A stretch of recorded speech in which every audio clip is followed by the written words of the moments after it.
بەرەبەرزان ئەم کاتە و هەموو کاتێکتان شاد و بەختەوە بێت.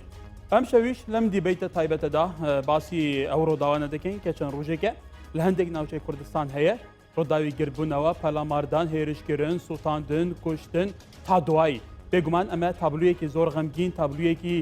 وا نیشانی ڕای گشتی داوە کە ئەمە تەسیرێکی زۆر سلبی کردوتە سەر ئەوەی چون خۆ نیشاندان دەکەێت طبعاً ئێوە دەزانن خۆ نیشاندان مافێکی ڕەوای هەموو هاوڵاتیەکە ئەو مافە بێگومان تەزبیت کراوە بەڵام خۆ نیشاندانیش ڕێوشانی خۆی هەیە خۆ نیشاندانیش بێگومان یاسای خۆی هەیە تایبەتمەندی خۆی هەیە تەماشا بکەن لەم سەری دنیا باو سەری دنیا بڕۆنە وڵاتە هەرە پێشکەوتووەکان بۆ نمونە بریتانیا یەکەتی ئەوروپا ئەمریکا بە هیچ شێوەیەک ڕێگا بە خۆپیشاندارێک نەدرێ ئەگەر هەفتەیەک پێش ئەوە 48 ساعت پێشەوە وڵاتی فەرمی وەرنەگرێت شوێنی بوو تهدید نەکرێت ئەم خۆپیشاندانە بە شەرتێک دوور بێ لە شوێنی حەیەویەت ژیانی خەڵک تێک نەدا ڕێگابان نەگرێت ئەویش چەند ساعتێکی تهدید بخایێنێت طبعاً بەو شێوەیە خۆپیشاندان دەکرێت بەڵام ئەوەی لەم چەند ڕۆژی ڕابردوودا کرا لە کۆمەڵێکی ناوچەی هەرێمی کوردستان قوربانی زۆری لێکەوتەوە نێزیکە 10 گەنج مێرمناڵ بوونە قوربانی ئەمڕۆژ فەرماندەیەکی باڵای هێزی پێشمەرگەی کوردستان لە دوکان شەهید کرا بە بەرد پێکرا بێگومە لەلایەن خۆ نیشاندارانەوە ئەو پێشمەرگەی لە ناوچەی پێنجوینی پارتی بە قەناس پێکرا شەهید کرا بێژگە لە سوتاندنی دەهان مقڕاتی حەزبی و بێگومانی حکومی و حتا دوایی یعنی هێرشکردن بۆ سەر ئەو دام و دەستگاکان بۆ سەر کەرتی گشتی و کەرتی تایبەت ئەو تابلۆیە ناشرینانە بۆتڵی غاز دەدزن شت دەدزن کۆمەڵێک پێشاتە دوتە ئاراوە تەبەن ئەمە لە ڕابردوودا نەبووە حتا ڕۆداوەکانی هەفتەی شوباتی 2011 کە خۆپیشاندان کرا لەو کاتەوەش بەداخەوە کۆمەڵە خەلبوونە قوربانی ئەم جارە نەبوو طبعاً هێما بۆ ئەوەش دەکرێت کە دەستی دەرەکیشی تایە بێگومان ئێوە ئازانن ناوچە ئێمە بەردەوام لە گۆڕانکاری دراماتیکیدایە تەسیراتی وڵاتانی ئەقلیمیەیە تەسیراتی کۆمەڵێک کێسەیە کە بەکاردهێنن دژیازبوونی هەرێمی کوردستان تەسیراتی ئەو قەیرانایە کە بەغدا لە چارکەوەی سەقفی پەرلەمان بە زۆرینەی سیاسی لە دژی کوردستان بەکارهێنێ مژاری بودجە و کۆمەڵی پرسیتر طبعاً سێ میوانی بەڕێزم هەیە ئێمە بە شێوەیەکی دۆر و درێژ ئەم بابەتە دابێژ دەکەن قسە لەسەر دەکەین لە ستودیۆ بەڕێز دڵشاد وەسانی چاودێری سیاسی دووکێژی میوانی من بەڕێز عادل حەسەن چاودێری سیاسی گەلمەیە بێگومان لە شاری سلێمانیش بەڕێز سیروان حەمەشەریف مامۆستای زانکۆ چاودێری سیاسی لە گەلمەیە بەڵێ بەرەزان من سەرنجتان ڕاکێشمە بەسمە بچمە سلێمانی کاک سیروان لەوێ بدوێنم کاک سیروان ئەم کاتەوە باش ئەگەر دەنگی من بێت کاک سیروان طبعا تو لە سلێمانی لەناو حەدەس دای لە سلێمانیش تا ئێستا من ئەتەجەولە وابزانم تا ئێستا تا ساعت 12 بەردەوام دەبێت چەندە میوانێکی تریشمان هەبوو لە سلێمانی بەڵام بەبوونەی ئەو من ئەتەجەولە ڕێوشێنەکان نەیتوانی بێتە ستودیۆ کاک سیروان ئەو کردبوونەی ئەم جارت بینی لە سلێمانی کە تۆ لە نەواقعەکەی چ تابلۆیەک پیشان دەدات ئەکرێ بڵێن چی ئەمە بەڵێ بەناوی خۆی گەورە بەناوی خۆی گەورە میهرەبان سپاس بۆ جەنابتان سپاس بۆ دەرفەتەکە لە ڕاستیە بەڵێ ئێمە لە ناو سلێمانیین ئێمە ئێستاش لە منعی تەجاولین وەکەڵێ ئەمە کار نییە ئەمە کاردانەوەیە کە ئێمە دەمێکە لە کەناڵەکانی ڕاگەاندنەوە هاوارەکەین بەداخەوە ینی ئەوانی کە جەنابەت لە سەرەتایی بەرنامەکەەوە باسێت کرد خۆپیشاندان نابێ بەو ئاقارا بێ خۆپیشاندان نابێ مڵک و ماڵی گشتی بسووتێنێ خۆپیشاندان نابێ کاریگەری سلبی هەبێ بۆ ئایندەی من بۆ ئایندەی مناڵەکانمان بۆ ئایندەی ئەم هەرێمی کوردستانە من هەموو ئەوانە هاوڕای جەنابتم ینی تەسەورەکەم هەموو خەڵکی کوردستان بەو گەنجە خوێنگەرمانیشەوە هاوڕای جەنابتن بەڵام لە ڕاستیە با تۆسێکیش واقعی بین لە ڕاستیە ئێمە لە کەناڵەکانی ڕاگەیاندنەوە ئێمە 30 ساڵە حکومی خۆمانەکەین ئێمە نەوەیەکمان پەروەردە کردو لە دوای ساڵی لە دوای حوتی 1992 کاتێک لەم پارێزگای سلێمانیان ڕاپەڕین بوو ئەگەر وای دابنین لە 1991 مناڵێک لەدایک بوو بێ ئێستا ئەو مناڵە تەمەنی 30 ساڵە ئەو مناڵە خوێندنی تەواو کردووە ئەو مناڵە ژنی هێناوە مناڵی ئەو مناڵە گەورە بووە بەمانە ئێمە جیلێک پەروەردە بووە لە دوای ئەوەی کە حکوومەتی بەعس حیزبی بەعس ئەم هەرێمی کوردستانی ئێمە بەجێ هێشتا خۆمان حکومڕانی خۆمان بووین بەداخەوە ئێڵێم من زۆر بەداخەوە ئێڵێم ئەم جیلەی کە ئێمە پەروەردەمان کرد نەمانتوانی پەروەردەیەکی تەندروستی بکەین ئێمە وەک پێویست ینی کەرتی پەروەردەمان بەداخەوە ماڵێم ساقیت بووە بڕوانامەمان یان وەکەڵێ ڕێزی جارانی نەماوە کەناڵەکانی ڕاگەیاندن ینی عفو بکەم کە ئەماڵێم کەناڵەکانی ڕاگەیاندن کاریگەریەکی خراپی لەسەر تاکی کۆمەلگادانەوە چونکە جەنابتان نازانن ینی کەناڵی ڕاگەیاندن ینی ڕاگەیاندن خۆی لە 5 ڕەکیزە 5 کۆڵەکەی سەرەکی پێک دێت لە پەیام لە نێرەر لە بیرەر لە بینەر یان لە بیسەر ئەوەی کە وەرگرە و ئەوەشی کە پەیامە ئەم پەیامانەی کە لە کەناڵەکانی ڕاگەیاندن و ڕۆژانە بەگوێی خەڵک ئادرێ بەگوێی خەڵک ئادرێ باز لە تاڵانی و فەرهود و لە زۆر شت ئەکرێ یعنی تەسەورەکەی حکوومەت خۆ بتەوێت نەتەوێت بە تەنها لە ئێمە لە کۆی دنیا لە کۆی سیستەمە دیموکراسیەکانە حکوومەت دوو بەشە بەشێکی یاری حکوومەتە بەشێکی نەیاری حکوومەتە ئەوانەی کە نەیاری حکوومەتن نەک بەلای بە تەنها لای ئێمە لە هەموو شوێنێک ینی نەیارێتی حکوومەتەکەن بە معنای نەیارێتی بۆیە هەموو جوانەکانی حکوومەت بە ناشرین پیشانەدەن هەتا ئێرە کاتێک لە هەرێمی کوردستان خۆتەزانی لە کوردستانە حکوومەتی پێکهێنراوە لە دەرەنجامی هەڵبژاردن لە پەرلەمانی کوردستان لایەنە سەرەکیەکان ئەوانەی زۆرترین دەنگیان بەدەستهێناوە حکوومەتێکی ئیتیلافیان پێکهێناوە لایەنی ئۆپۆزیسیۆنیش هەیە بەڵام ئەو گوتارەی لایەنی ئۆپۆزیسیۆن و حتا باسی کۆمەڵی دەستگای ڕاگەاندن دەکرێت کۆمەڵێک ڕۆشنبیرت کرد کۆمەڵی خەڵکی سیاسی و کار بەدەستت کرد ئایا ئەو گوتارە پۆپۆلیستی ئەوان دەرئەنجام نییە کە فعلا ئەو مێر منداڵانە تەبەن هەکە سەیری خۆپیشاندام کە ئێستاش لەسەر شاشەیە بینەران دەتوان سیرکەن زۆربەی مێر منداڵن زۆربەی ئەنی لەوانەیە پێشتریش خۆتەزانی گربوونەوەی مامۆستایان هەبووە خۆپیشاندانی ئەوان هەبووە بایکوت هەبووە زۆر بە شێوەیەکی سلمی بەڕێوە چووە و خەڵکی زیاتریش تیا بەشدار کردووە نابینی ئەم گوتارە گوتارێکی مەترسیدارە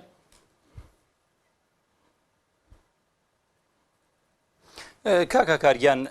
وەک عەرزم کردی من دەرفەت بە ئۆپۆزیسیۆن دەدەم چی نەیاری حکوومەتە ئەوە بڵێ ئێمە ساڵانێکی زۆرە ئەو حیزبانەی کە نەیاری حکوومەتن زۆریان وت تەنانەت ئەوان نەیانتوانی قەناعەت بە خەڵکی هەرێمی کوردستان بێن بە خەڵکی ئەم پارێزگای سلێمانی ئێمە بێنن کە پارتی وێکێتیان حکوومەت خراپە بەڵام کاتێک کار ئەگاتە ئەوەی کە بەرپرسی دەستەی کاریگەڕی مەکتەبی سیاسی حیزبێکی هەرێمی کوردستان لەم سلێمانی کە من قسەی تیاکەم ئەڵێ ژێرزەمینەکانی هەرێمی کوردستان پڕن لە پارە کاتێک ئەمە حیزبی حاکمە خۆی حیزبی یارە خۆی تشکیلی حکوومەتی کردووە کاتێک ئەندامێکی مەکتەبی سیاسی پارتی ئەڵێ ئەوەی کە لە هەرێمی کوردستان هەیە ئەوە گەندەڵی نییە ئەوە تاڵانیە ئەوە فەرهودە کاتێک کە سکرتێری حیزبی سۆسیالیست دیموکراتی کوردستان ئەڵێ داهاتی ناوخۆ بەشی ئەگەر تو کۆمەڵێک تەقەشوفی تیا بکەین کۆمەڵێک دەستگیرۆی تیا بکەین بەشی داهاتی بەشی موچەی موچەخۆرانەکە بەڕاستی ینی خەڵکی تر ئەگاتە ینی وەکڵ جەناب دەزانی تاقەی ئینسانیش مەحدودە وەک عەرزم کردی کەناڵەکانی ڕاگەیاندن سۆشیال میدیا خەڵکێکی زۆر ئێمە وەک ئیمڕۆ لە جەنابی سەرۆکی حکوومەتیش لە پەیامەکەی خۆیان لە کۆنگرە ڕۆژنامەنووسیەکەی خۆیان باسی کرد و ئەندامێکی مەکتەبی سیاسی یەکێتیش باسی کرد ڕەنگە دوور نییە دەستی دەرەکیش لەم خۆپیشاندانانە هەبێ بەڵام یعنی بەڕاستی هەر ئێمە دەستی دەرەکیمان هەیە ئەسەن وەڵی من عەفوم کە ناو قساکەم یعنی ناکرێت ئێمە تاکەی بڵین دەستی دەرەکی لە پشتی خۆ نیشاندانەکانە ئێمە نەتەوەیەکی نەدوای ساڵی 1990 ئەوەی کە ئێمە کردومانە بە دڵی دراوسەکانی ئێمە نەبووە ئێخۆواریدە ئەسەن والعکس و صحیح ناکرێت ئەوانیش یاری ئێمە بن ناکرێت ئەوان دەستیان نەبێت لە جم و جووری ئێمە بەڵام تۆ چاوێک وردکەرەوە یعنی دەستی دەرەکی بەتەنها بۆ ئێمە نییە بۆ هەموو نەتەوەیەکە بۆ هەموو دەوڵەتێکە تەسەورەکەی ئەگەر ژن و پیاوێک خێزانێک دەستە دە مناڵیان لە یەک هەبێ ئەم ژن و پیاوە کاتێک کە کێشەیەکی عایلەیانە بێ خەڵکێک دەسە خاتە ئیشەکەیانەوە بەخراپ بۆ چونکە سروشتی ئینسان وایە یعنی تۆ ئیتر ئەوجا بچۆ بەلای حکوومەت لەبەرەوە من ئەوەی کە دەستی دەرەکی لە پشتی خۆ نیشاندانەکەنەوەی بە ئاسایی ئەیبینم بەڵام ئەوەی کە ئاسایی نیە ئێمە بۆ کار ناکەین بۆ بڕینی ئەو دەستە دەرەکیانە بەڕاستی ئەوە وەڵامی ئەو پرسیارە یعنی بەڕاستی ئەوە ئێمەی مانوو کردووە بەڵێ سپاس طبعا دێچمە دووکێ لەجەم کاک عادل کاک عادل سەرۆکی حکوومەت هەرێما کوردستانی پەیامێکی ڕوون و ئەشکرا هەبوو ینی گوت ئەوە vێجارە هاتیێکردن تێکدان بوو شەوتین بوو طبعا نزیکی 10 کەسان ژلاوێن vê وڵاتی هاتنە بوونە قوربانی طبعا شوان تاقانەیە هەفت خویشکایە بیرامەتێت 2011 ژێک ئەوان ئەحداسێتن گیل بەردەم مزگەفتا مەزنیا سلێمانیە ئەوژی برایەکی تاقانەیە چەند خویشکان هاتە شەهیدکردن بۆ غامێکە زۆر گەلو تو vê rawşê çavalێک de yani بوو گەشتکرد vê aqarî heta vê astî bît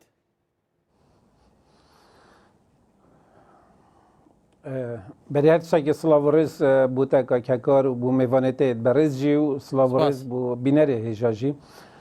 مدوێت ئەس پتر ئەڤروکە وەک مرۆڤێکی ئەکادمی باخەوم چونکە ئەف بابەتێکی gelekî حساس e û pêtiviya mirov gelekî li ser xwe dîriş înşaê dîriş gotinê yê zîbeqî mirov hewl bide şirovekirina vê van rîdana biket ev rîdanê çê bûn nav komalgehê da du tişt hene yekî ji wan hat bijnê tak yekî ji wê yê dît bijnê kom daimen her demet hemî zanistê yê derûnnasî da û yê sosyolojî da mirovê tak hemî gava hişawî ya zalel ser nehişawî û ew bîte egera hindê ku mirovê tak wextê wek tek رفتارت کرد زیادتر یل سر خودتر و زیادتر عقلانتر و ریکوپیکتر رفتارت کرد لدم مرو چیتت ناف کومه داد بیتا کوم توی دمی دا زانستت یه سوسیولوژی بیژن انسان توی دمی دا تیتا گوهارتن شتاکی بو قناقا کادیتر قناقا کومه او جید وقتی مروف چیتت ناف کومه دا یعنی مثال وقتی مروف چیتت ناف شاهیه که دا او شاهی چند پتر یا گرم تر بیت یا حرارت تر بیت دی برخد لوینا مروفی و هل سوکوت مروفیت نافوی شاهیه دا گهیتا قناقا که هکا مروفیت تاک بیت وان هل سوکوتا ناکد یعنی وقتی مروف چیتا مثلا عرفانیت دا و جایتا قناغه که یا که بجن یا تصوف دا و تلوین دا دی برخد رفتارت مروفی تنگوارتن اتناف کمیش دا وصایا سروی اساسی جی دی برخد جوستوف لوبون که ایکش که بجنش هزرمندت هر مازنت سیکولوژیت دنیای خراکی دا که بری 150 ساله شروع کرنا دای مروفت ناف کومه دا که مروفت ناف کومه دا چلیتید کرینا چند خالک اگر هین ریکب دانه من از کرتی بیجم مروف وقتی چی داد ناف کومه دا چلیتید یکیش وانا نهشا مروفی زال بیتل سر هشا مروفی و تا هزر و معرفه برف لاوازبونو برف نبونه و چید و زیدتر نهش لاوعی انسانی او زیادتر تیتت میدان دا مثلا دی برخده ناف کومه دا هر دم مروف بیتا آمیرک دست هیزکا یاش در وی نافوی کومه دا و تا او هیزاش در وی نافوی کومه دا مروفت ناف کومه دا بگور حزو ویانا خود لوینید چونکی او مروفت بیتا آمیر نامینید و اک مروفک تاکی السرخو هشب کارتینید یعنی بمثال یعنی بله او روشناهی او خلقی بله اگر تو یعنی تو ریکب دائما بله خلق خوپیشاندان دو جور خلقیت ده خلقه که شوانا اون یدکو جبر قیران 2014 حتی که نوکه سر کردستان هاتین یدکتینت اکید بجنت آبور یکا گلک خراب دا آبلوکا که گلک خراب دا جیانوی یا برف مطرسی و چوی یعنی اوش نچاری خوب داره خلقه که دی یکو که بجن توشه بجی هزاش در بیا یا کو یل سر هشاخو وی خلقی بگور لوینا خوب پریوت بند چوا یعنی هکه تو به برخب ده استراتیجیتا هزاش در و چل کومت کرد یعنی چون گلک کارتی که نیل سر هزرا یا جماعیت کرد ببرن من افجار بچک ورقه یب کاری نادین دا پتر سر خوب بیشم یعنی استراتیجیتا هزاش در و مروفی برف قناقه کادی تر بد اوجه چلی کرد یک هر آرمان جاوی چیه حرفاندنا باوریت مروف تاکش روی سیاسی روی جواکی روی اکی بجن عقائدی و هول داد اکی بجن برف حرفاندن بد برف نمان بد البرانبری و هزر اکادی بوی انسانیت ناف کمیدا چید کرد که او هزر زیدتر عکسی وان بوچونت یت ویترن اف هزا یا درکی دی برخده چه ریکتید کارتی کرنیل سر وی کومید کرد ریکت آلاوت یتوینه ایکش آلاوت وی یت سرکی کو امراضت یت او کارتینن دزگهت راگهاندنه یا کردینه اوید ناف دا صلات دا و اوید در وی دا صلات جی دا افروکه دزگهت راگهاندنه کردی یت بوبینه پوپولیست اوید ریوه برنا وان دزگهات بن زیدتر نا سحکنه که چه برچاوت کن بلکو سحکنه که چند پتر مروف ده برای خودنه وقتی اوه آرمان جا ریوه برنا وان دزگهات را گندنه بین ده کیش مروفا انت میدانه ده وان مروفا انت میدانه اوه زیدتر پوپولیست اوید پوپولیست زیدتر مجی و عقلیب کار ناینن بقدر ما سوزب کارتینن وقتی سوزب کارتینن چی یعنی ابرازت وان چنه یکیش وانا هول دن پیوید دروش ما پیداد کن اف دروش میت یتواسه زیدتر یت زیبقی زیدتر یت سوز و عاطفت دا نکه که بجن یت عقل و حقیقت و راستیت دا اف مروفی یه پوپولیست هول داد وان پیواب کارتینید او پیوت کو تو نشی سنوردار بکی یعنی معناه که تایبت تو این لحظه دا وقتی تو گاه خود بشه شروع بکر نبکی میناک ده پیوا دموکراسیت کارینید ده پیوا ماف کارینید اوان هر دو پیوا مروف پوپولیست وقتی بکارتینید بینری یعنی خو خلک گهداریت کرد هند زمانین بشه شروع بکر درست بدته بلکو ده چه شروع بکر ندته دوی شروع بکر یا که مروف پوپولیست تدهی سپاس طبعا دومیوان دیجمیه تبرخ صداتا بید مروف پوپولیست دومیوان مجی دیجه تمام سپاس از حس کم بحثی بویاره بکن بویاره بلا تمامه بله از دیم سر بویاره خلاص یه مروف پوپولیست هول داد وینت وهمی پیدا بکد پریکا وهمی یعنی وینت یت وهمی کارتی کرنل سر کومیت کرد اف خالنت بنا سبب هنده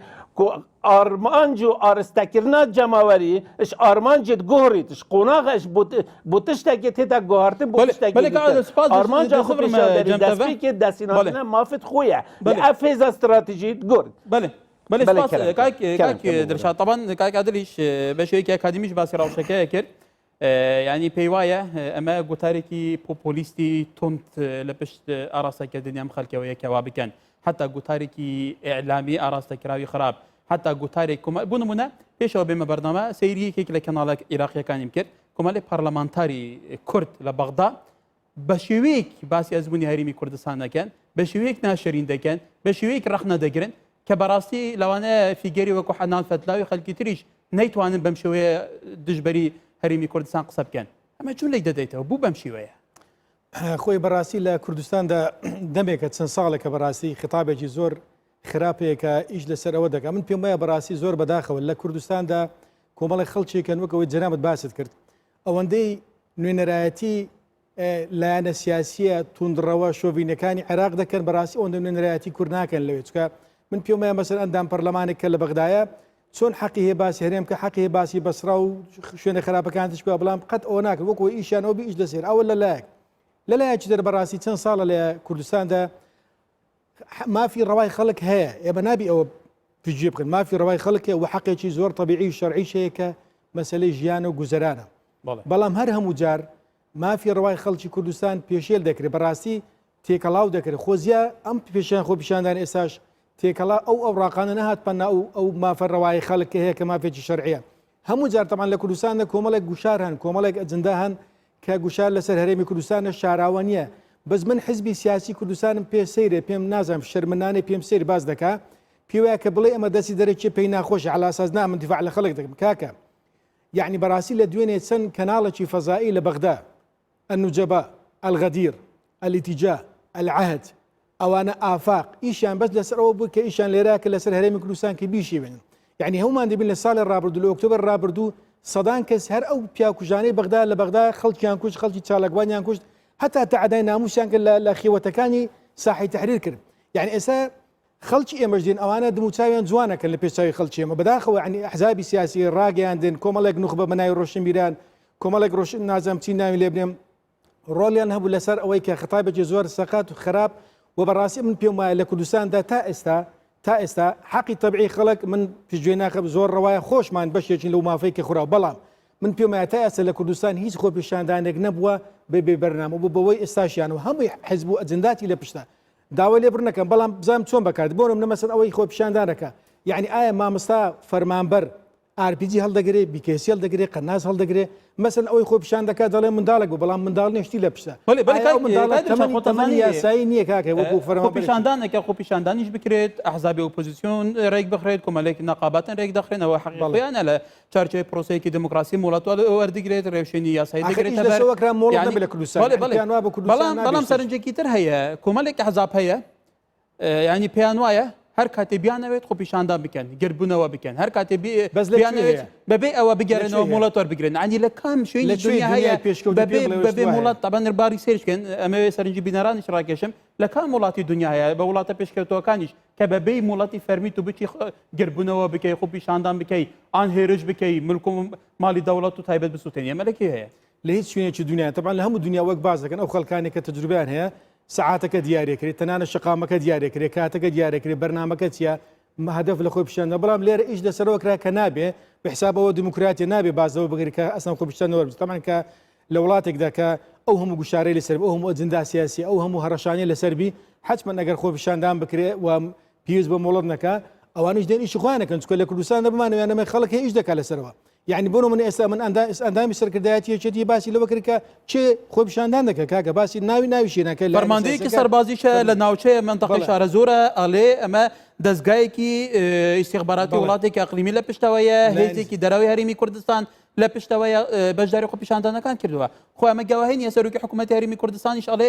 هێزی دەرەکیە باسی وڵاتێکی ئەقلیمیەکە کامەڵاتە دوای 2023 زۆر هەوڵی دەڕەوشی یعنی بەڕاستیەوە کاک ئەوە شاراوەنی لە کوردستان مە نابێ شەرمکردنەوە یعنی کۆمەڵە گوشاری زۆر خەتەر لەسەر کوردستان من پێم وایە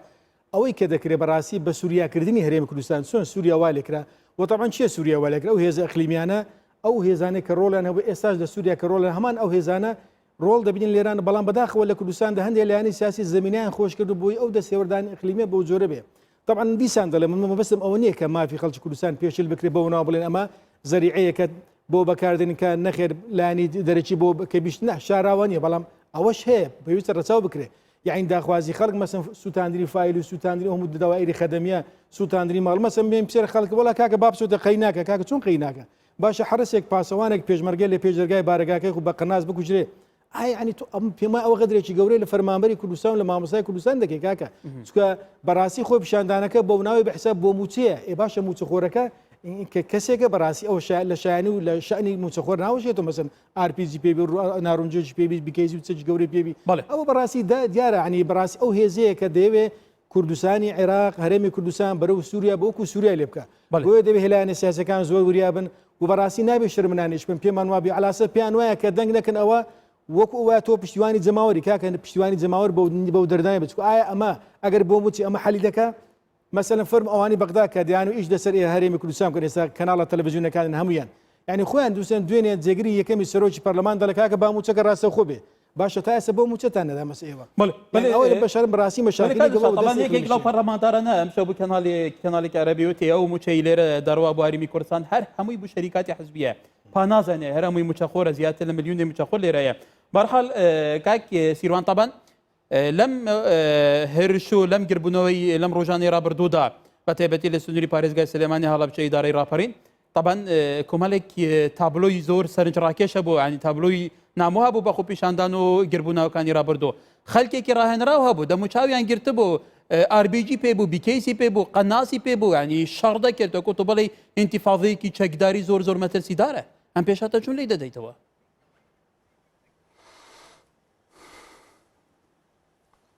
بەڵێ وڵی جا کێشەکە ئەوەیە لە ڕاستیە خەڵکی هەرێمی کوردستان بەڕاستی من لە بێدەنگەکەی پارێزگای هەولێر و دهۆکیش زۆر وەکڵێ ئیتمی ئەنانم نییە زۆر دڵنیا نیم چونکە زۆر جار بێدەنگی نیشانەی ڕێزانیە ینی سکوت علامەتی ڕێزانیە خەڵکی هەرێمی کوردستان بایەمەوە حقیقەتەمان لە بەرچاوبێ خەڵک بێحاڵە خەڵک بێموچەیە خەڵک بێپارەیە من 4 ساڵە لەسەر تەلەڤیزیۆن ئەڵێم من لا مەعاشە لەه لا مەعادە لەه کاتێک کە تۆ ناتوانانی بوچە و بودجە و موچەی بژێوی بۆ فەرمانبەرێک دابین بکەی ناتوانانی لێپرسینەوەشی لێ بکەی یعنی ئیبن خەلدون ئەو پیاوە عەزیمەی کە لە مێژووە مؤسیسی علمی اجتماع دامەزرێنەری علمی اجتماع زانستی کۆمەڵناسیەکە مامۆستای بەڕێزە دهۆکۆ ینی شەرحێکی جوانی کرد کاتێک کە تاک ئەچێتە ناو کۆمەڵگاوە یعنی چێتە ناو سۆسیۆلۆژیاوە تاکایەتی خۆی لە سایکۆلۆژیای خۆی ئەدۆڕێنێ یان بە معنایەکی تر حقیقەتی خۆی دەرەخا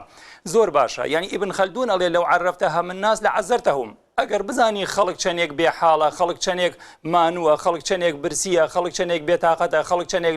بەدەست ئەم هەموو پەیامی ڕاگەیاندن و سۆشیال میدیا و ئەو هەموو دەستگانەی کە کار بۆ تێکدانی تاکی کۆمەڵگای کوردی ئێمەکە خێزانی کوردی ئێمەکە تەنانەت وەک خۆت وەک لە سەرکردە سیاسیەکانیشمان ئەڵێن کار بۆ تێکچوونی قوارەیان لاوازبوونی قواری هەرێمی کوردستانەکە هێشتا باشیشە تاکی کۆمەڵگای کوردی ئێمە ئابەوە نەڕازی ئەبێ من شەرعیەت نادەم بەکاری بێشەرعی سوێن بە عیزەتی خوا ئەخۆم کاتێک کە بینایەکە بینم ئەسووتێ وازانم ماڵەکەی خۆم ئەسووتێ کاتێکە من هەر ئیسە ئیمشەو مناڵەکان وتیان وڵا با باڵێن لە شارەدەی عەربەتیش دیسان کەسێک کوژراوە بە فیشەکی لە نازەم لەلایەن کوێوە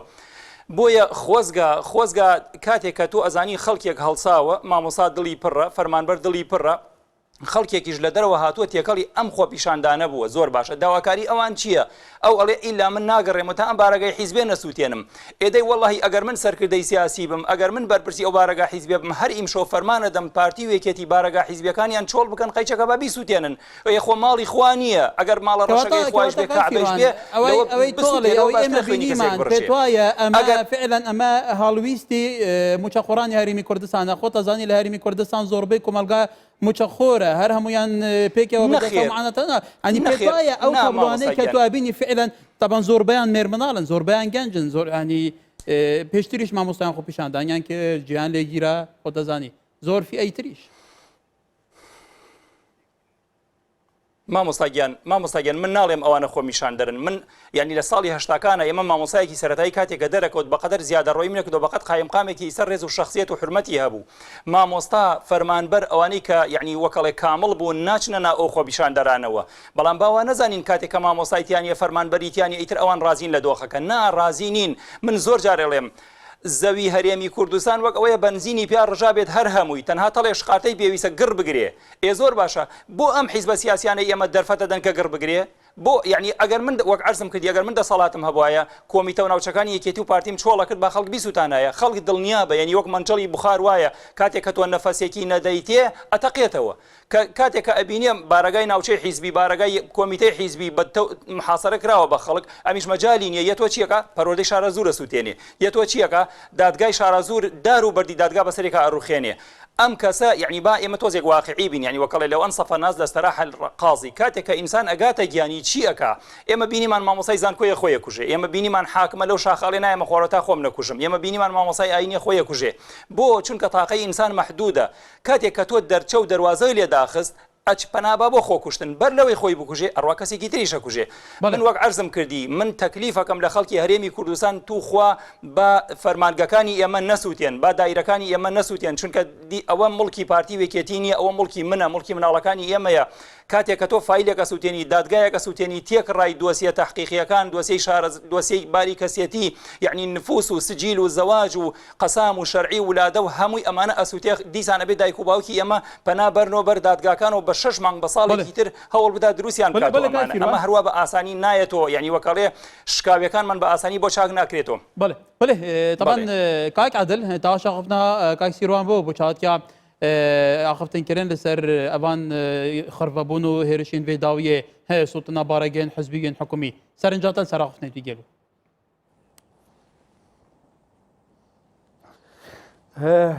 ڕاستیژی ئەمدوێت ئەس حەس ناکەم گەلێکی پەیوەدی ئەس حەسکەم پێتر زیاتر بچمەت ناف ئەسڵی مشکلێدا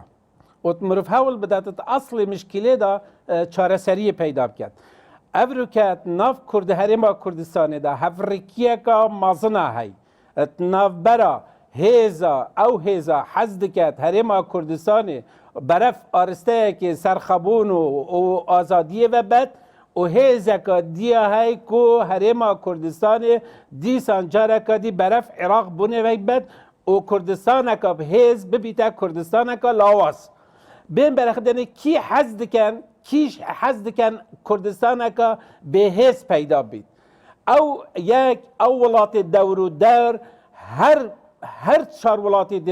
دەور و دەر گەل هەندێنینن هەرێما کوردستانم هێز بکەبیت بۆچیت گەل هەندێنینن چونکی باشت زانم هێزبوونە هەرێما کوردستانê دێ کارتێکردنا سلبیل سەر ڕەو شەوانە یا نافخۆیی کرد دوو ناف عێراقێدا هێزا شیعی و سنی قەت حەز ناکەن کو هەرێما کوردستانê هێز بکەویت چونکی وی دەمیدا دێ بەراوردیەکە نەهاوسەنگی پەیدا بین کوردستانەکە هێز جنوبێکی بێهێز واتە ئەوە ئەوان ژی گەلێک پێ نەخوشە خاڵە یەسیێ ئەو هێزت کوردستانی ئەوێت باوەریە هەن کو بەرەف عێراق بوونێ بچن ئەوە ژی حەز ناکەن کو کوردستانەکە هێز چی بیت خاڵە چارێک گەلێک هێزت کوردیە تەین کو ئەسڵەن حتا کو نوکە ژی نە باوەری حکومەتە هەرێما کوردستانی هەیە نە باوەری پەرلەمانی کوردستانی هەیە نە باوەری ئەزمونە کوردایەتی هەیە خاڵە پێنجێ ئەو کەسێت پۆپۆلیست ئەوێ حەز دکەن پرێکە سوزێ و عاتیفێ خەلکی بخۆ بڕاکێشن ئەوان لایەنە چ کریە دی برخ دی روشه که ناف کردستانی دا یه چی کری که اف روشه گشتوی آستی او آستی مامستا سلیمانی صحبت سل کری اره اف روشه چوا چه بویا اره بوچی حتی که سال 2004 از حس کم برای که مامستا سیروان حتی که سال 2014 جی گندلی هبو نتوازن هبو گلک تشت هبون بس بوچی دی برخ دی اف روشه پیدا نبو و تا حتی که وی سردمیجی دی برخ دی چونکی هکی بجن دست درکی نهاد بونت ناف کردستان دا روشا کردستان یک برف باشبون بچون لید برخ دی 2004 حتی کنو که از دی وکی بروسکا دی بجم کاچب سر ناف کردستان داینان 2014 بودجه و موچه کردستان همی هاتا برین اوه آریشه که مازن با حکمت حرم کردستان و با خلق کردستان چی بو پشتینگه یک سر شر داعش که برف آرسته بغداد شو آرسته شر داعش و گارد بناف کردستان دا و بماوی 2 ساله پترش 2 ساله خلق کردستان پیشمرگی قهرمان حولاتی کرد کتت شرکی یه دجوار دا هشتا اف شرب داوی نهاتی جیش عراقی و حشد شعبی پیگ و شرک مازن در حق کرده دا کر همی چکی خو یه مازن در حق کرده دا کر پشتی و دهی برخده دیسان جرکادی بودجر اتناف کرده دا دیسان جرکادی هاتا برین نه گر تیگهت یاسایی نه گر تیگهت اتفاقیاتا همی تشت یک سر اکی بجن هاتا برین پشتی اینکه دی برخده دیسان جرکادی بودجه کو 320,000 یعنی 320 میلیارد کچه کو بودجه که احتمالا نبیته 300 جیش موچه کردستانه اوجی هاته برین و تا وقتی تو زایدن نتوازن و گندلیات ناف کردستانه دا اوان تشتا همیا پیگ و روشه که ناف کردستانه دا چیکر که افرشه حولاتی کرد ولی بهت که یدی تاکی هزرا خوش دست بدد هزرا خو یا نتوی هزرا خو یا گریدای و آخه و وی ملتی و برف زکی و بچید بله وقتی برف زکی و بچید آوی گاوه شنی و جده هیزا درکی ده کارتی کرنیل سر گورین آرستی کرد چوا مثلا باشه اجشتیوان کارمندم و اب همیجی کارمندونم همیجی خودان موچنه تو وقتی داخاز مافی خود که مافی تایا بس پرتوک خانه چه پیوندی یعنی موچه ویا تو چی پرتوک خانه سوژی پرورده چه پیوندی موچه و هیا تو چی فایلت اداری یت پرورده سوژی باشه قایم مقام مشکلی نه بابا کسی که معنویه تا تو حج ناکی بس مالاوی جنکاوی خیزاناوی دیکاوی چه پیوندی پیوه تو چیل پیش چاودوانا مالاویت سوژی تو چی مالا مدیر نه بله کاکا سپاس برای کی بجن برای 7 خیشکا کو 7 خیشکا پریمت بعد برازیل يعني بله ما بس موچای به ترابي بقناصه كوجي بله ما بس من طبعا كاكي درشات مساله قطاري حزب كردستان كان يعني كاك عدد سرنجي لسروا هبو حتى كاك سيروان سرنجي لسروا يعني تعامل كردني كمالي حزب بمشويه يعني بشويه تعامل لقى الحكومات هرمي كردستان ومؤسسات انا دا كان كأم مؤسسات دبيت بروخي ام حكومتها دبيت بروخي او دو هيزه دا صلاداري كالهرمي كردستان تواجد يعني دبيت نمين بشويه قطاريان ددن بشويه راسي شقام دا كان راسي نفوسي خويان دا كان يعني بشويه زورتون او خوشان باسيان كرد اوان چقازن چلم قطاره دبينن اگر هرمي كردستان بنمونه لاواز به لقى البغداد بمشويه تعامل بكريت خۆی بەڕاستی معادلەکە ئەوش ئەوەیە کە دەتوانم بڵێم لە دراوسەکانمان و هێز ئەقلیمیەکان و بە بەغداشەوە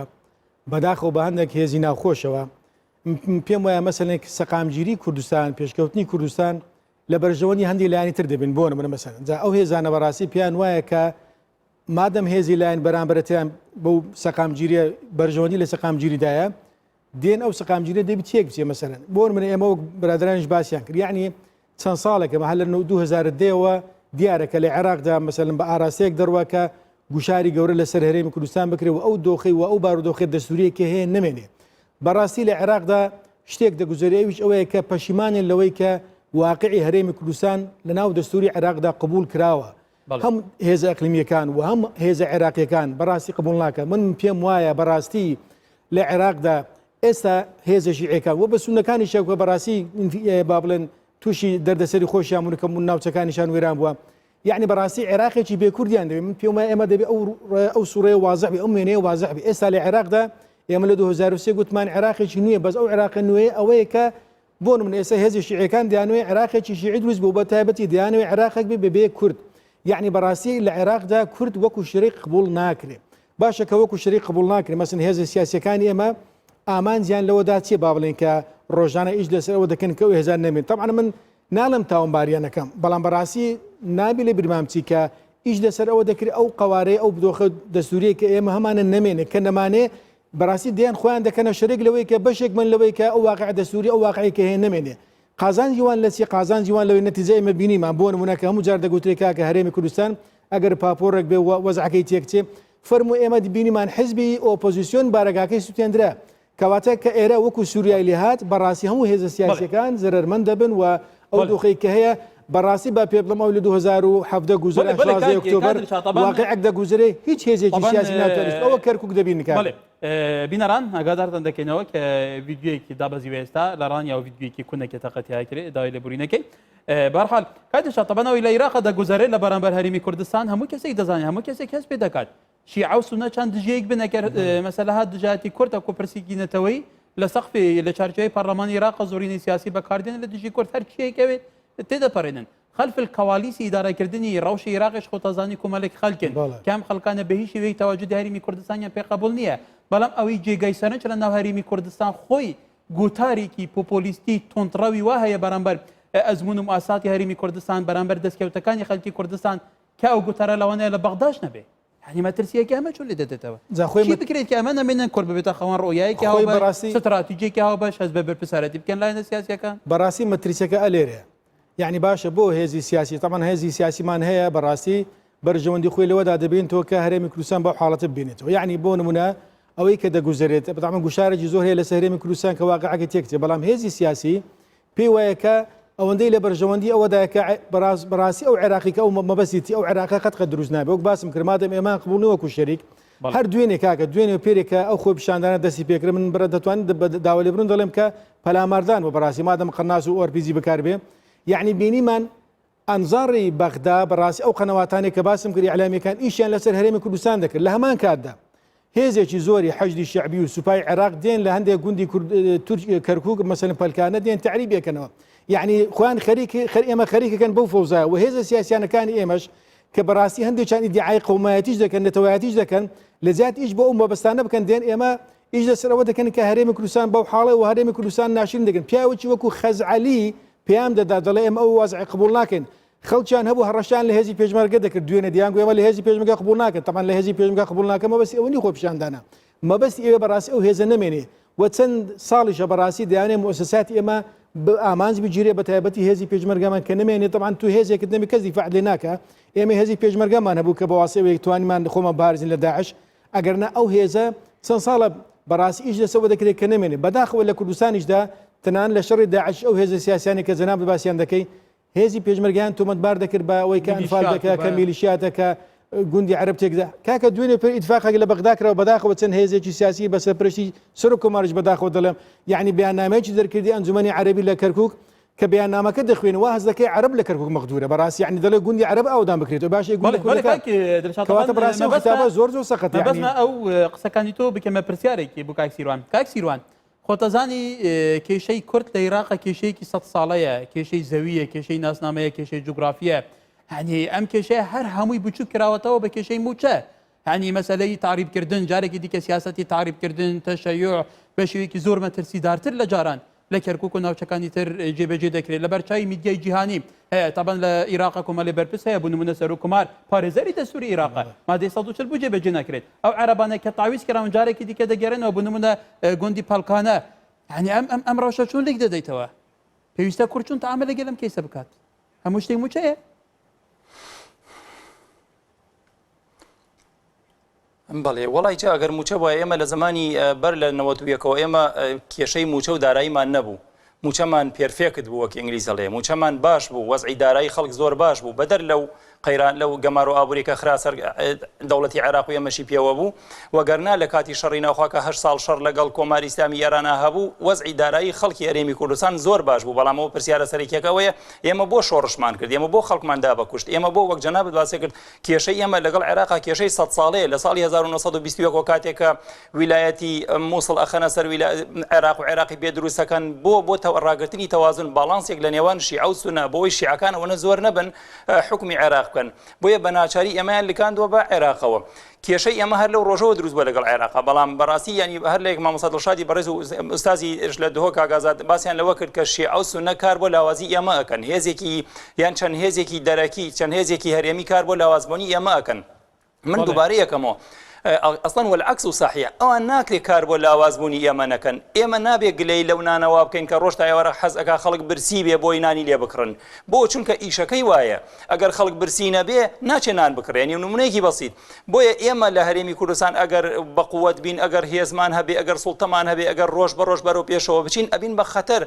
ناڕاستە و خۆ ئەبین بە خەتەر بۆ سەر وڵاتانی دراوسێ بۆی ئەوانیش کار بۆ ئەماکەن بەڵام پرسیارە سەرەکیەکە ئەوەیە یعنی ئایا بەتەنها ئێمە دەستی دەرەکیمان لەسەرە ئایا بەتەنها ئێمە خەڵکێگەی دژایەتیمانەکە یعنی باوەڕەکەی دەوڵەتی جوولەکە دروست بووە لە ساڵی 1940 تا ئیستر کۆماری ئیسلامی ئێران دەوڵەتی پاشماوەی خلافەتی عوسمانی هەر 22 دەوڵەتە عەرەبیەکە تەنانەت ئەوروپاش ینی بینیمان هیتلەر و نازیەکان چیان لێکردن هەتا ئیسا ئەڵێن جوولەکە لەسەر زەوی ئەسڕینەوە و بە فعلیش کاری بۆکەن بۆ نایکەن چونکە ناتوانن چونکە جوولەکە لە ناو خۆیان سەرۆکوەزیرانەکە دەن بە دادگایی ئەیبینین لە قاپێکی سەفەریە خەریکە برنج و فاسۆلیا ئەخوات ئێمە بەداخەوە لە دوای ساڵی 1990 تا ئێستا دەسەڵاتی دادگاکانمان نەمانتوانیوە دادگا دەسەڵاتێکی ڕەهای نییە بتوانێت ڕۆژێک مدیر عامێک وەزیرێک تەنانەت بەرپرسێک دادگایی بکە کاتێک من ئەتوانم زیادەڕۆیی ناکەم لەم کەناڵی جەنابتانەوەڵێم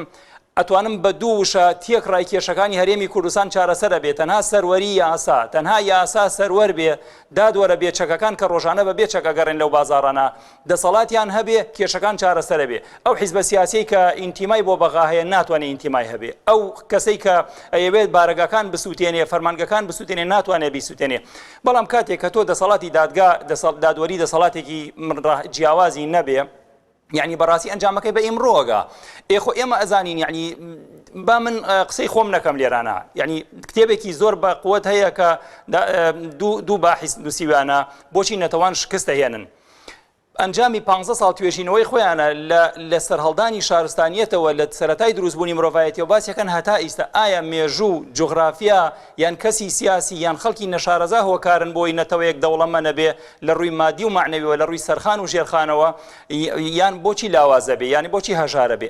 ئەمانە هۆکارن جوغرافیا هۆکارە مێژوو هۆکارە یان چییە ئەوان گەشتونەت ئەو قەنەعەتی لە 15 چاپتەرە ڕوونیەکەونەکە خۆشبەختانە کراوە بە کوردیش و لە کتێبخانە کوردەکان هەیە من تەمەنامە کرد زۆرێک لەسەر کردە سیاسیەکان ئێمە زۆرێک لە خەڵکە سیاسیەکان ئێمە ئەو کتێبیان خوێندایەتەوە ئەوان دوای دیراسەیەکی زۆر قوڵ و ورد و چڕ و پڕ گەشتونەت ئەو قەنەعەتی کە نەخێر دامەزراوەکان کاریگەریان هەیە لەسەر دەوڵەمەندبوونی نەتەوەیەک کاتێک کە تۆ دامەزراوەکان و داد نەمەزران بەمانەی دامەزراوە ئەو کاتە نەتەوە شکستە هێنێ نەتەوە ئەدۆڕێ نەتەوە کیانی نامێنێ نەتەوە ئینتیمای نامێنێ تاک ئەگەر هیچی دەست نەکەوێ ماڵەکەی خۆی سووتێنێ بۆیە یعنی با ئێمە بۆ ئەسڵی مەسەلەکە بگەڕێن مامۆسای بەڕێز لە دهۆکۆ باسی کرد تا ساڵی 2004 خۆم کێشانە هەم هەبووە بۆ لە دوای ساڵی 2004 دەستی دەرەکی هاتە ناو هەرێمی کوردستانەوە وەڵام جا من پرسیە ئەگەر وەڵامی ئەو پرسیارە بە سەریحی بدەمەوە تا ساڵی 2004ش زۆربەی ماڵی بەرپرسەکان لەم کۆڵانانەی ئێمە بوون لە ناو کۆڵانە هەژارنشینەکان بوون بەڵام دوای ساڵی 2004 سیرەکەی کە لافاوێکی پارە و سەرۆت و داهاتڕوو لە هەرێمی کوردستانەکە ئەوان ماڵەکانیان لە ئێمە جیاکەنەوە چنە گوندە ئیتالی و گوندە ئەڵمانی و ئیتالی و ئەوانەوە ئەوان تەنانەت یعنی هەرێکیان سەر قولەیەک و سەریاڵێک و سەرگردێک داگیرەکەن جامی سیارەکانیان ڕەشەکەن بۆ ئێمە نەیان بینین ئەوان ماڵ و مناڵی خۆیان جیاکەن و لە ماڵ و مناڵی ئێمە ئەیبەنە مەکتەبی ئەهلی و ئەیبەنە ڕەوزەی ئەهلی و ئەیبەنە کۆلێژی ئەهلی و یعنی بۆی قسەکەم تەواو بکەم تخوا کاکە کار بەس تەنها ئەوەنە یعنی پندێکی عەرەبیەڵێ ئەلئینسان عەدوٌ لما یوجهله بە سروشتی ئینسان ڕقی لە کەسێکە کە نەیناسێ کە تێکەڵی نەکا کە وەک ئەڵێ ئینسیجامێک لە نێوانیانە دروست نەبێ بۆیە خەڵک ڕقێکی پەنخواردووی بەرامبەر بەداخەوە ئێڵێن بە دەسەڵاتدارانی هەرێمی کوردستان لە دڵایە بەڵام وەک عەرزم کردی فەرمانبەر ئەوە ناکا مامۆستا ئەوە ناکا موچەخۆر ئەوە ناکا ناچێ ئاربیجی هەڵبگرێ خۆتەزانی ئەو لایەنە کە ئێستای حکومڕانی هەرێمی کوردستان دەکەن لایەنە پێکێنەری سەرێکی حکوومەت زۆربەی خەڵکی کوردستان زۆربەی هەرە زۆری دەنگەکان خۆیان هێناوە خەڵکی کوردستان دەنگیان بووداوە ئەو خەڵکە پەنج خاردووە کێیە ینی ئەگەر ئەوانش بوو نمونە ناڕازی بن ئەوانیش ناڕازی بن دژی ئەوەی کە ئێستا ئەزانی چۆنە مامۆستاگیان دژی کوردستان زۆر قسەکەت جوانە زۆر من دەستخۆشی پرسیارەکەت لێ یەکەم ئێمە باواقعی بین ئێمە یعنی زۆرێک لە خەڵکی هەرێمی کوردستان خۆی ناچێت بۆ دادگاکان پارێزەرێکە نێرێ محامیەکە نێرێ خۆی بە دەستی خۆی ئەچێت شخصیەتی قانونی خۆی ئەدا بە محامیە کەسێکەکە بە وەکیلی خۆی بۆ ماوەی 15 ساڵێکا بە وەکەڵە بریکارنامەی گشتی بۆ ئەکاتەوە بۆ ئەم کەسە بچێت شەڕی قانونی بۆ بکە باوەڕەکەی زۆر جار لە نێوان ئێمە وەکیل و موکیلی پێڵین یعنی محامی و خاوەنەکە یعنی موکیلەکەی لە نێوان وەکیل و موکیلە شەڕ دروستە بێ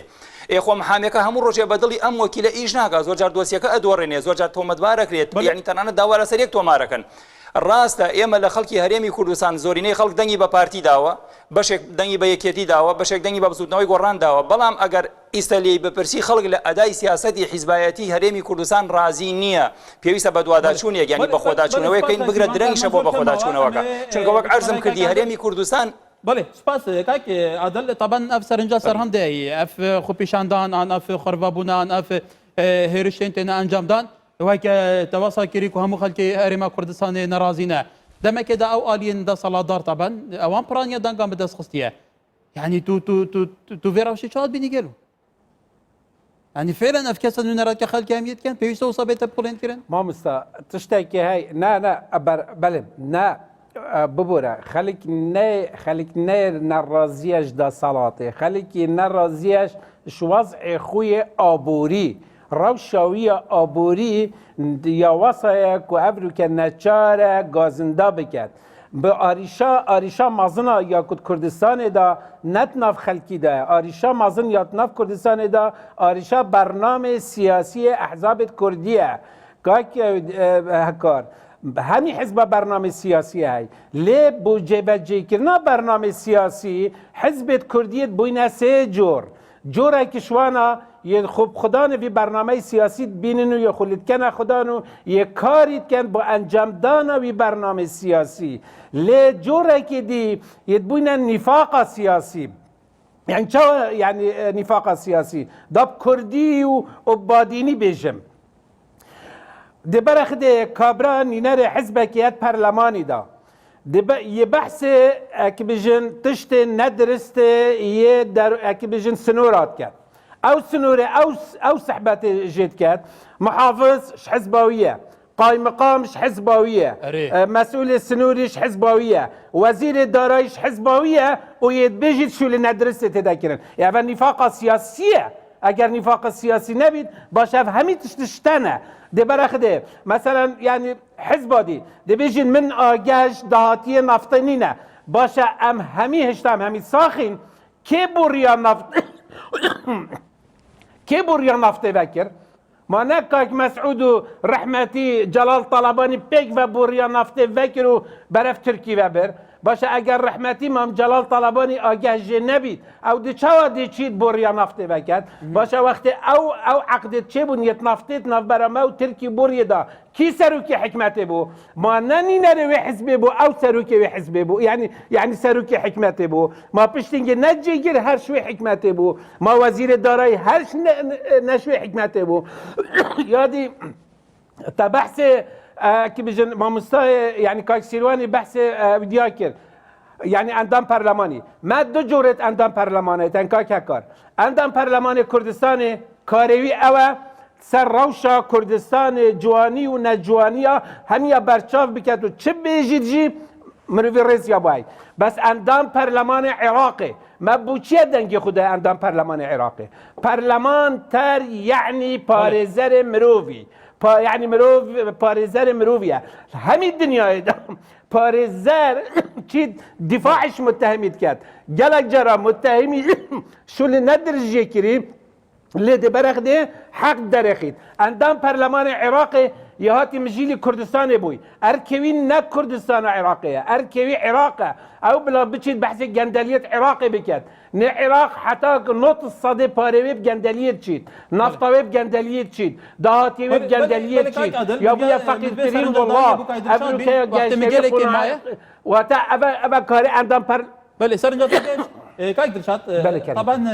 باسي او فورما حزبيه كلا كردستان خود زاني لكردستان حزب كان من زۆربەیانەوە حزابانان کە لە سەردەمی اتحادی سوڤێتی جاران هەیکەلی حزبیان هەیە اتحاد سوڤێتی جاران نەمەڵە ناوەتەکانە فۆرمێکی تری حزباتیات هەر نەفسی فۆرمە بەرنامەیان هەیە لەوانەیە هەندێک خاڵی جوانیان هەبێ بەڵام لە پراکتیزەکردنی بەرنامەکانیان بە شێوەیەکی دیکە تەعامل دەکەن کەواتە بەرپرسیارەتی ئەم دوو خەسەختەی کە ناوچەکە بە تایبەتی هەرێمی کوردستان تیا پەرێ خۆتەزانیم ناوچەی ڕۆژهەڵاتی ناوەی دەوروبەرمان کەس چاویان بە ئێمە هەڵ نایەت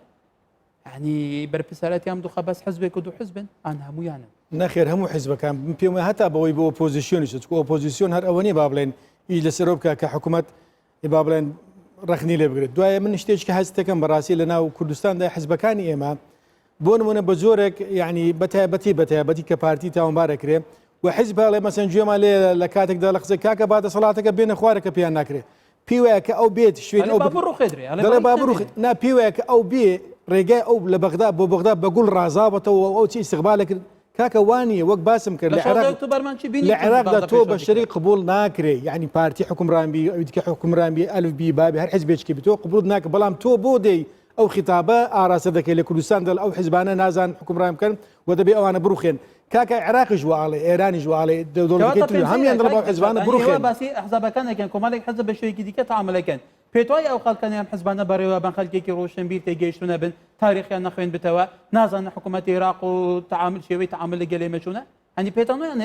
خوێندنەوەیکی جدی بۆ بابەتێکە نەبێ با خوێن هەمویان دەزان بەڕاستی ئەو واقع پێ وایە خۆجێلکردن هەمویان دەزانن بەڵام ئێستا ئەوەی کە بەکاردێت جەماوەری کوردستان خەڵکی کوردستان بەکاردەهێنرێ بۆ بەکاردەهێنرێت کە مثلا حزبی دەسەڵاتیان حزبی ڕقمیەک با بڵێن بەدڵێ بڕوخی بۆ نمونە مەسەن لە سلێمانی کە تا ئێستا ئێمە ئاگادارین بودجەکە بۆ نمونەکە هەبووە تا چەند ساڵی ڕابردووش بەڕاستی جیاواز بووە کەواتە کە خەلەلێک لەوێ هەیە چ ڕەبتی بە حزبەکەی هەولێرەوەی با بڵێن بۆ مەسەن کە فەرمانبەرێک محافیزێک قایمقامێک مدیر عامێک کە لەوێ ئیش ناکە یعنی من نمونەیەکە دەمێ بۆ نمونە 2003 ئەمریکیەکان کە هاتین دوو شتیان کرد پرۆژەی ئاو یەکیان بۆ هەولێر پرۆژەی ئاوێک هەدیە بۆ سلێمانی ئەوەی هەولێر لە ماوەی قیاسی خۆی کەمتریش تەواو بوو ئەوەی سلێمانی بۆ حەقایەت علاسا لە دوکانەوە ئاوەکە بڕاتە سلێمانی لەبەرەوەی گەندەڵیتی داکرا مەسەن ئەوە چڕەبتی بدە خۆ پارەکەش با بڵێن ئەمریکیەکان دەیان بۆ هەردوو لایەن بەڵام شێوەی ئیدارەدانەکە لەوێ بۆ حەقایەت فرمە پرۆژەکان تا ئێساش ماون بەڵام لەوێ بە جۆرێک ئاراسەکەرە بۆ نمونە بۆ دەڵێ حزبی یەکەم ئاراسە بکرێ یعنی لەسەر ئەوەی کە دژایەتەکە بەکار بدن مەسەن ئێستا کە وەزعی کوردستان خراپە لە ڕووی ئیداراییەوە تۆ داهاتەکانی خۆت لەوێ دەتوێت بۆ خۆم بێ بەڵام لە هەمە کادا حزبیەکە ڕقمیەوە کاریگەریان هەیە بەڕاستی ناتوانێت تۆ بیشاری قسەیەکی کاکە جێگەی سەرنج بوو ئەندەم پارلەمانێک هەیە بەردەوام لایەنەکان تۆمەتبارەکە بە دزین و قاچاقچێتی و نزانم چی لە کاتێکە محافزیا و محافزە لە لایەنی خۆیەتی لایەنی خۆی بەر لە ناحکومەت تاواجدێکی جدیان هەیە طبعا ئەڵێ با لایەنەکەی من لە ناحکومەتە بکشێتەوە لە بەراوی گەندەڵی هەیە ناڵێت بە لایەنێکی من کە دەسەڵاتی هەیە بە جدیش بکاکیاوە گەندەڵیانە نەهێڵن بەرحال سپاس بۆیەوە بەڕێزان طبعا نیقاشێکی جدی بوو لە گەرمیانە بەڕێزەکانم لەسەر دۆخەکە هەرێکی بچوون و ڕۆیا دنیا بینی خۆی هەبوو لەسەر ڕەوشەکە بە هیوای کاتێکی کامەران سپاس بۆیەوە و سپاس بۆ میوانەکانی